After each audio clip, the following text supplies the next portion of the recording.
Hello, my friends. Today in Brand Your Dream Show, we have a very interesting guest. We're talking about cybersecurity and how much is too much when you talk about your brand, when you share information about yourself online, and when you quite probably can get in danger with too much of authenticity or reality of your message. So I'm introducing you to Lance Fontenot, amazing expert in cybersecurity. And please tell us more about who you are, what you do, and how you can help our audience. Well, thank you very much for having me on your show. And my name is Lance Fontenot, and not many people get my surname right. You've done a very good job of that. And I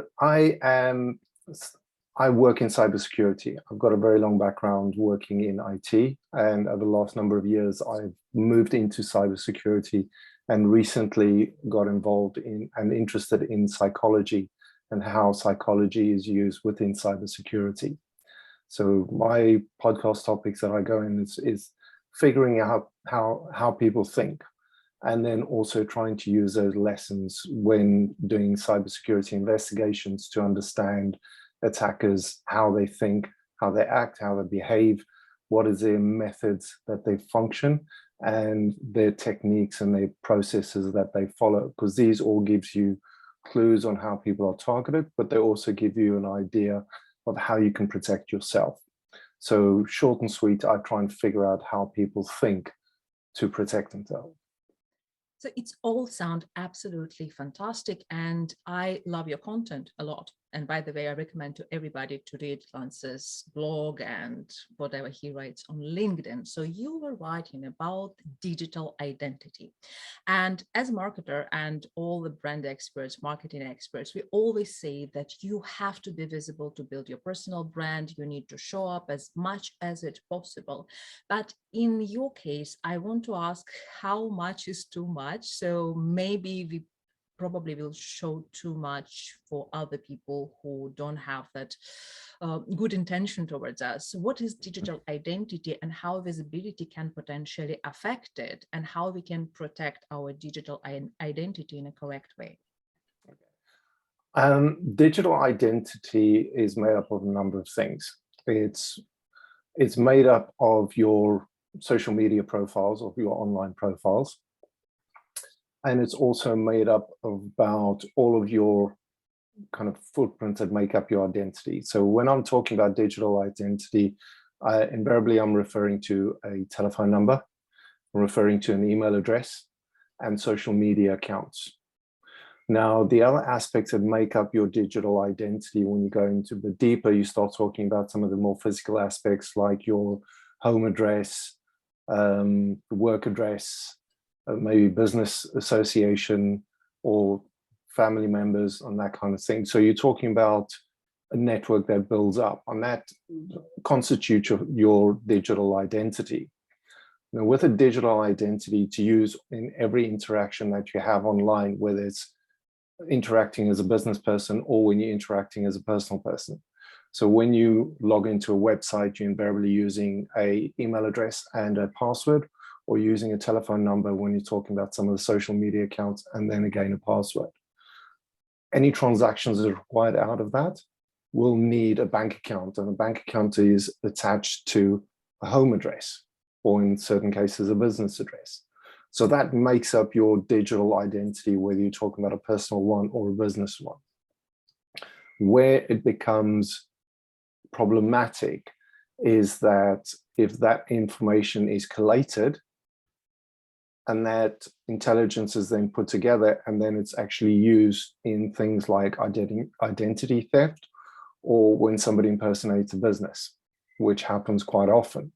So the key thing is making sure that you separate your brand and your marketing from the more personal identity aspects of your digital identity. So branding is slightly different to your digital identity. Digital identity tends to be very personal. It's what identifies you and how you interact online, but also how you interact on a daily basis. Branding is how you represent yourself and how you represent your company. Now, the key thing with branding is obviously representing the ethos of the business, the ethos of your own way of working, your own characteristics, your work ethos, your business ethos, the values of the company, your own personal values. That comes out in your branding, and that also comes out in your relationships and your work that you do. So it's making sure that when you're doing your branding, you understand that there's a bit of a separation between the two, and that you're presenting the information within your branding in a way that gives you a certain amount of separation.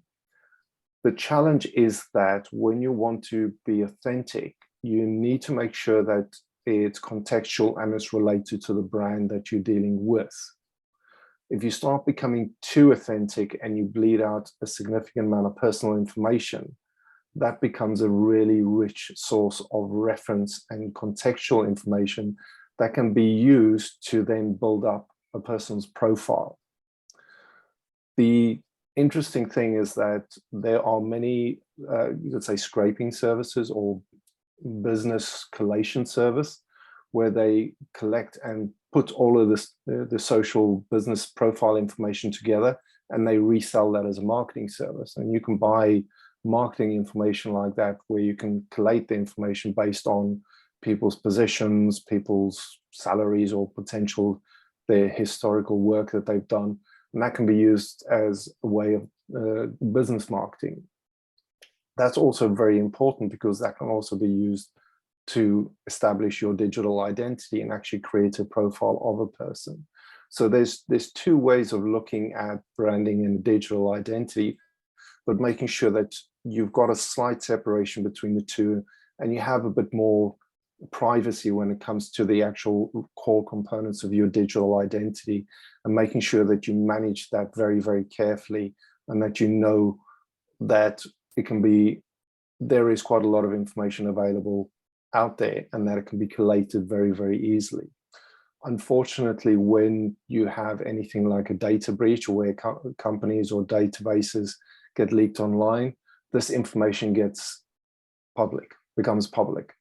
And that again is scooped up. And there's two ways that it's getting done. There's a lot of services that are using it as a reference point to make you aware that this has happened, so you can actually then take steps to protect your identity. There's also a section of the society that uses that information as a form of targeting, because they build up a profile out of that, especially when it comes to some of the websites that have been leaked, because there's been some very sensitive information that's been leaked over a number of years.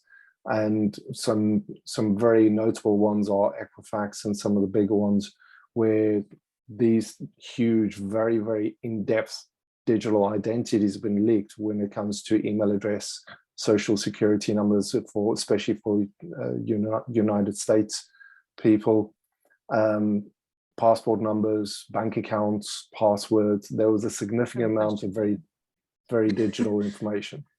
I have a question to you. So yes. I want to do it a little bit more practical, because, you know, I remember when I started my Facebook in 2009 or something, yeah. I put a photo which I had on my computer, which is obviously was almost my passport photo.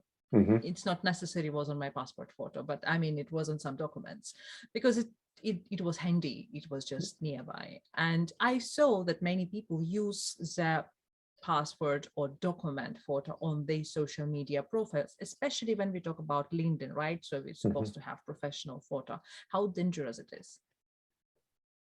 Passport photos and identity photos are very, I would classify very sensitive. It's not something that you would want to do, because you can very easily edit that kind of picture if it's a digital photo. And once that's edited, you can potentially print it out, and you've now got that person's identity. I've seen there's a Twitter stream where you can actually look for people who've posted pictures of their credit cards or their badges. They've started a new job and said, oh, look at my badge. Or I've got a new credit card, or I've got a new debit card, and they've put pictures online. And yeah, and people have literally taken those and they've used them fraudulently. So like, it's you. Yeah, and we will rely on the identity. We will use your bank account. Yeah, thank you. Literally. And so you need to have a certain amount of awareness. People tend to forget that when they're online, they think they're in a walled garden and they're safe because it's either within Facebook or within a website. One more question. Yeah. So interesting thing, which I was just thinking while you were talking about this identity situation. For example, sites like Google Business, Mm-hmm. they ask us to share certain information, which I didn't want to share this information, Mm-hmm. because for that I need to share my address.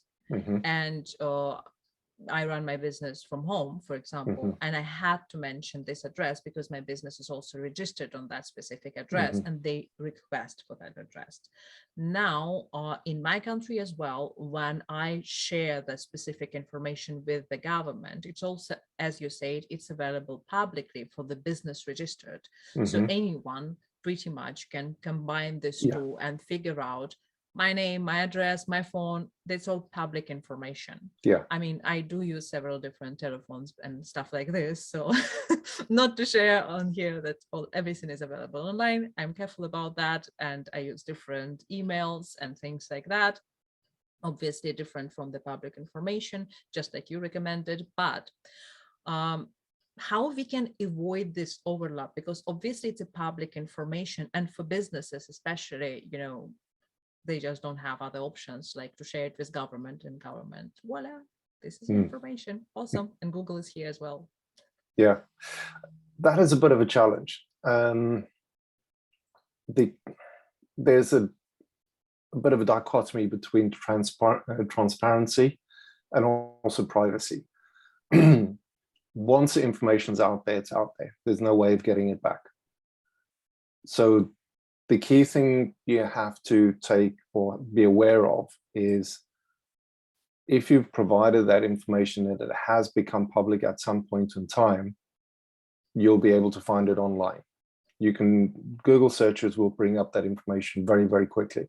It doesn't take long to pivot or do different searches to get the information. And you don't have to be super smart to do it. You can do some basic searches and get all that information out. So getting back to your question, how do you protect yourself? The key thing is looking at it slightly differently. Instead of looking at protecting yourself because the information is already public, be very aware of the information that's already out there and that it can potentially be used. And that's sometimes where you have to take a bit more preventative measures. Maybe if you are concerned about things like your bank account, your business account, put alerts on them. Make sure that you've got alerts specifically to your bank account, personal accounts, or anything of that nature, so you're actually monitoring what's actually happening, because those alerts will give you an indication. A simple alert mechanism that I use is I have a password manager. So if a website becomes compromised, they monitor the websites, or they monitor the feeds that provide that information, and that'll alert me if the website has had an issue. That forces me to then change a password and make it more secure. So that's a simple way that you can use a password manager to help manage your identity online. The other thing that I wanted to just introduce is your digital footprint. So your digital footprint is how wide and how many different places your identity has been registered on the internet. Now, unfortunately, that can be quite extensive, especially if you've been online for an extended period of time, because each company that you interact with will require at least two things: an email address and a telephone number, or an email address, a telephone number, and a password. And then once you log in, they say set up your profile, which basically means all of your personal information, like your name, your telephone number, your address, and an email address, and obviously the password. So what happens is, now that your digital identity has been registered with that site, and you register it with a second site, and then some of the bigger marketplaces, now what you've got is your footprint starts increasing. Now it's spreading. And the key thing is actually being aware that the information is out there. All it takes is for one of those sites to lose that information for that to become public. And that's why I talk about a digital footprint and having that awareness. So if you're aware that the information is out there, then you can deal with it in a better way, because then at least you have that thought in the back of your mind that the information is already out there. And if somebody starts using it, you forewarned, which means you can then deal with it. And that's on my own personal life. I've got alerts set up on my bank accounts, and I use the password manager because it makes managing those identity issues a lot easier. And those are simple steps that you can take. If you don't have a password manager, an easy thing to do is just take a spreadsheet and list all the websites that you think you're registered on and the amount of information that you put on. And that will give you an idea of how much information have you shared. I can't imagine to list all the sites where I registered take 10 of the most 10 of the most common sites that you use. So let's say, for instance, your shopping site, your banking site, social media sites, and let's say work in a couple of other places. Is it different, by the way, between apps and sites? Or they share the same database? No, it's the same data. If you've got an app, it's normally connected to a business or a website in the back end. So normally those two are synced. But the other important thing is, which we've not spoken about, is that your phone is your digital identity. And it's very much integrated in people's lives in every aspect. And this has probably got more data on it than what you've got in a filing cabinet, just because of the amount of capacity that it has, because it's got all of your personal information on there. It's got all of your potential finance information on there. It's got your email accounts on there. And if you've got a lot of personal notes and anything else you've got in there, your photos, it's, in many cases, this is somebody's life. It's a catalog of their life. And if this gets lost, it can be quite serious. So making sure that you're using as many features as you can to protect your phone, and you're keeping that safe, because that is the biggest trove of information that you can get for any person. You know, it's very interesting, because I think for some reasons, I mean, maybe correct me if I'm wrong, but I feel like many people do not protect their phones in terms of antivirus and all the things, while they're doing that for computers. And it's obviously some kind of programs are like advertised to you. It's like, okay, put some antivirus protection on your computer and blah, blah, blah. But it's much lesser on phone. And we truly believe that nothing can happen to the phone. I mean, at least it's my feeling. Maybe it's different. Let me know. I think the reason why people think phones are safer is, one, because they're always with them. People always think they've got with them, and which means it's always safe. At the end of the day, a phone is literally a computer. There's nothing else that it is. It's a computer in a small package. And a lot of the newer phones have got significant more computing power than what people had many years ago when they had their own computers. Yeah. The other thing is that when it comes to phones, people are quite reckless when it comes to some of the applications that they install, which is where a lot of the problems have crept in. Is because people see something, oh, as an app, I'll just download it. It's just for a bit of fun. It's a game, it's a free game or something else, and they play the game and they don't touch it for a while. But each time you install an app, which is a game or a play or something else, you're leaking more and more data. And a lot of the applications that are available are not as well vetted as what they could be.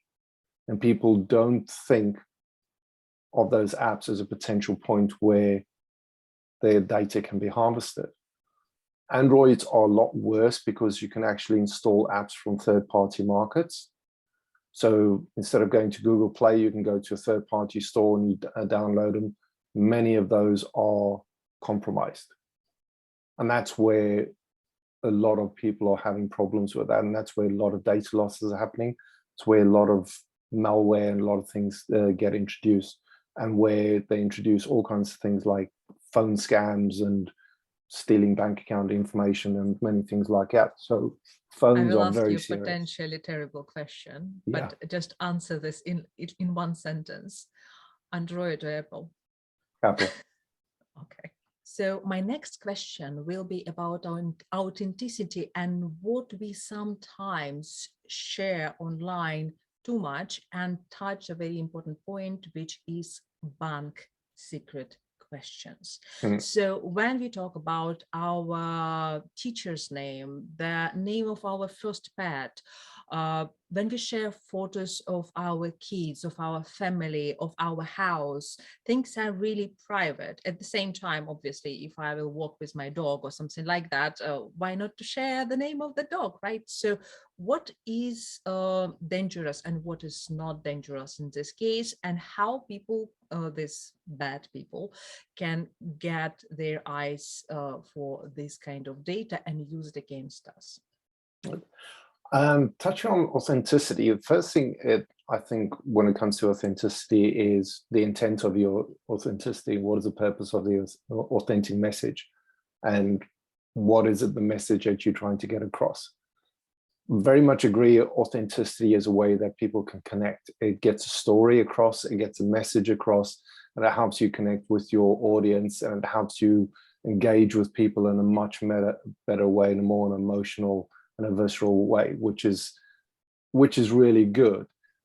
The challenge is sometimes having a slight separation between authenticity and the amount of information that you give at the same time, which can then potentially be collated. A good example is that there were a lot of quizzes that used to go around, especially on Facebook, and there were these funny quizzes, you know, what's your Star Wars profile or something, and they ask a bunch of questions, and some of them are your maiden name, or what was your first name, your second name. Who were you in Star Wars profile? Yeah. Who were you? Probably a Wookiee. And if people are listening to this, Vader, so it's okay. Yeah, I've got a shaved head and I'm bald and everything else, so for me to be a Wookiee is quite an interesting one. But then you start talking about, you know, all these other quizzes that are coming up, and, you know, mother's name, and then you combine it with somebody else's name, and you start having this thing, and they give you a result. And then they ask people to share it with their friends, and then suddenly all of these people engage. And what they end up finding out is this was just an exercise to collect personal data from people's Facebook profiles, which was then used. And I think what they don't realize that basically anytime they take this quiz, it's actually a random answer, which is just a random any answer. Yeah. It's not dependent on any of your answers. No. So it was a huge data gathering exercise. And the other thing that it did is that identified your Facebook identity with all of this personal information that was collated. So now what they could do is they could tie that information back to your Facebook profile. It was genius in a way, if you think about it. It was a really good marketing method, because it's a fun, engaging, you know, thing to keep people amused, and people weren't thinking about anything bad about it. But the end result was that they were able to collate a significant amount of information that could be used. And this is where you've got to be sure that you're separating your activities online from your authentic message. With branding, you need that authentic message so you can actually get your values across and get your message across, get the engagement across, and connect with your audience. But understanding the information that you give in that message needs to be carefully managed. And when it comes to your digital footprint and all of the important aspects that you can get out of that, does it contain anything that could be potentially used to identify you, or be used as a way of getting access to your account details? And I know it's sometimes very difficult, because people want to be engaging and authentic and share their life stories. And sometimes the difficult stories are there to get a message across And it is something that you have to tell. But it's also having that awareness of being slightly careful that some of the more specific information that you share can be something that's quite valuable. So if your message is going out that wants to be authentic, make sure that it's an engaging story and that it's got the emotion behind it, but it doesn't always have all of the detail in it that's very specific, because those specific pieces of information is really where the gold is, especially when it comes to identifying aspects of it. And when you start talking about children or pet names or pets or anything of that nature, be aware that that information can be used. Be aware that these are identifiable markers, so that if you looking at your bank account information, the questions that they use, what is your mother's maiden name? Which city were you born in? What's your pet's first name? These are things that the questions are. What's your favorite movie? Now, if you've got your Facebook profile, which has got your mom over there, you've got your birthday on over there, you've got your favorite movie that's been identified in your profile, and you've got your favorite song, that's your footprint, and that's all your digital identity information that's easily collated, and people can quite easily see it. So if they might become a friend with you, they can see all of these pieces of information. And that's where I think social media needs to be a bit more responsible with the information that they collate, and also the information that they share, because it is so rich, it's so specific. Although it helps them engage people more and helps them to connect and identify people more, it's very personal information. And that's where, again, coming back to authenticity, make sure your message is correct. Your message is something that connects and gets a story across, but it's not got all the details in it. One of the people that I interviewed is Graham Brown, and his focus is about storytelling. And the key thing with the story is getting the message across, getting the metaphors in it, getting the emotion in it, getting the overall feeling of it in there. But it doesn't always have all of the detail in it, because you're allowing the other person's emotions and perceptions and imagination fill in those gaps. And that's the key, I think, to authenticity, is being able to tell a story, but it doesn't always give away all of your own personal identity and details in that. And that's a bit of a skill, I think, is being able to tell a good story. You know, what I like to do, I actually do this exercise, and I recommend it to my clients all the time. I say, Google yourself. And I think for you and me, it will be a little bit different, because your name is quite rare and my name is quite rare. Yeah. For John Smith, it would be a different story altogether, because I had a client who actually had literally named almost John Smith, just in translation. And it was no branding situation, because there were far too many people like that. But when you have a little bit more or less rare name, and then you can Google yourself and you can see what kind of words are associated with you, and if your brand is literally associated with it, what you want. Because I was a commercial photographer for a very long time, and I wanted to position myself as a commercial photographer, despite I was creative director at the same time, but I wanted to be known for my hobby. And then after some time, when I start working, I got back to branding again officially. I wanted to reposition this. And when I was Googling my name, I was photographer everywhere. And so what I did, I changed my name on the sites where I was mentioned as photographer. So I put my full name, or I changed my surname. I mean, it was my correct name, just different pronunciation of that. And literally, I think within 2-3 months, I fixed the situation. So only reference with the interviews about branding or something like this remain. And everything what was referred to different professions actually gone. So would you recommend something like this when we play around our digital identity, how it can affect us? Because obviously I didn't want to look like a fraud, because, you know, it would be same photo and stuff like this. It's just a different pronunciation, because my surname, I mean, obviously not in English originally. I can write it in many different ways, still will be mine. But what would you recommend if a person want to rebrand, for example, and the person have this digital footprint. So what are your suggestions? That's an interesting question. You could look at it two ways. You could use the approach that you did, which is a really smart way, because you used SEO practice of more recent information to push down some of the older content. And by updating the information or adding new information, you're increasing the recency of it, which basically, from an SEO perspective, will then push the older content lower down the pages. You'll still be able to find it, but you'll just have to look further down the search results to be able to look at that information. So from an SEO perspective, that's one way that you can do that. The other way that you could do that is, if you want to do it from a branding perspective, is incorporate that into your branding. But again, you can tell the story. This is how my life has changed. I've gone through this story. I was a photographer, and then use the whole I'm not hiding aspect. it, just to say, No, it was no, just no. like amount of information when you consistently brand yourself Yeah. for 10 years as Yeah. this, and then you get, and all this time I was doing branding on my position in the agency. It just like, Yeah. I didn't promote it because it was just a job.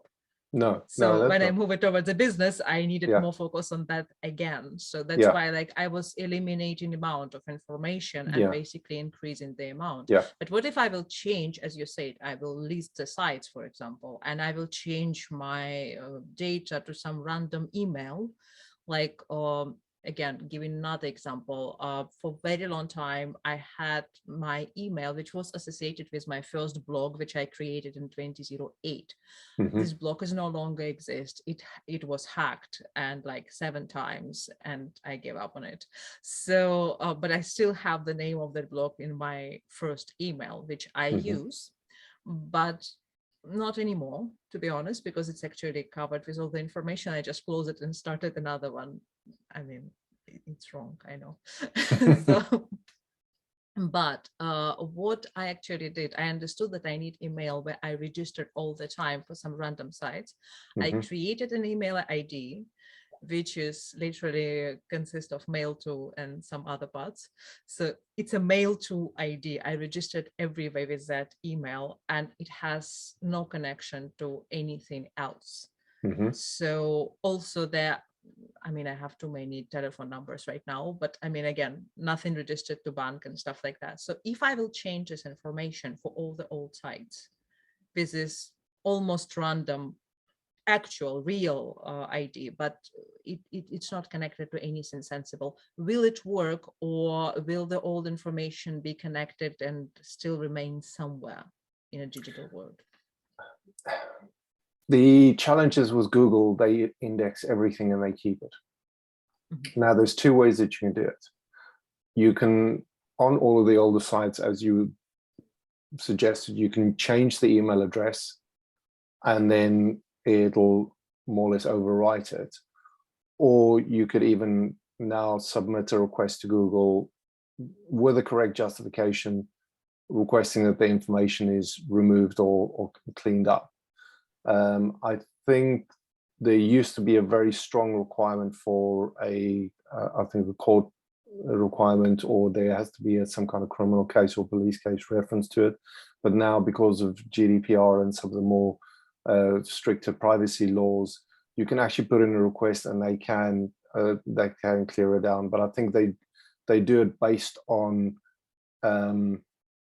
a rating. Is it going to be something that's going to fulfill a requirement, or is it just purely being used as a way of manipulating search ranking or search information or anything of that nature? If they think it's not a valid request, then they will reject it, and the information will still be indexed and available. But the method that you use by just using a random email address, if you update all of these sites, then that'll update it. And again, you might find some random link to an old search where it'll still be available, but it depends on how dedicated somebody is mining for information. Mhm. And how valuable that old information is. If it's really an old email address and it's not being used at all for any purposes, then they're not going to be too concerned about it. So does it make sense to create a new email for all the bank accounts, which is like not settled anywhere? What I do is I have a separate email address for the one that I use for my financial systems. Because that means that if something happens, the notifications that come through on that email address, if they're finance related, they are important. They are serious. And that way I try and keep the really important things as separate as possible. So for general use, email use, notifications, people contacting me, I use a different email address. And that's one that I use quite regularly, because it means that anything that comes into that, I know it's not going to be related to my bank account. So that's a way that I add a certain layer of separation between the two. So that's a better practice. It doesn't mean that you're 100% safe. It just means that you're a lot more secure than having the same email address that's connected to all of your social media accounts and your bank account. And that's a big stepping stone, because if people can get access to the same email account that's connected to your bank account, they've got your identity. So our last question, which is really, really important, what kind of suggestions do you have for our audience? Very practical suggestions, because we don't have much time, but also I want you to suggest how people can connect with you and connect this suggestion to this direction. Okay. First of all, I know we spoke about digital identity, and to manage your digital identity, my first suggestion is dangerous apps. Any app which are these junky games or anything else which are available, especially from third-party stores for Android, delete them, don't use them, get them off your phone. There are entry points into your life. Second of all, the other thing is I switch off notifications on all of the apps apart from my banking applications. The reason is, if something happens, if a payment goes through, if it gets triggered, then I can immediately act on it. And I have had somebody try to run transactions through my cards, and that's why I've got that enabled, because it gives me a pulse on my financial details. And that's for me, very important, because I can monitor that. My last tip is that I automatically monitor my account, and one of the websites that I use is called badrap.io. They've got a free section where you put in your email address and it'll notify you if anything happens with a website that your email account is registered on. And that's a way that you can easily register and manage anything without having to think about all of these things. So that's my three suggestions when it comes to, really good tips. And so how can people connect with you and tell them what exactly they can get from you when they connect with you? People can connect with me on LinkedIn. I've also got a Twitter account, but I've got a podcast called Thinking Like a Genius, and I dive into topics like what we've discussed before. The recent one was lucid dreaming and dream work and dream coaching. And it focuses around how people think and psychology and neuroscience and all the things that helps me understand how people think and why I get fascinated with how cybersecurity functions using psychology. This is fantastic. So I will give all the links below. Thank you so much for this amazing interview. And hopefully, maybe we will discuss psychology in some other story, in some other show. Sounds fantastic. Thank you very much. Thank you.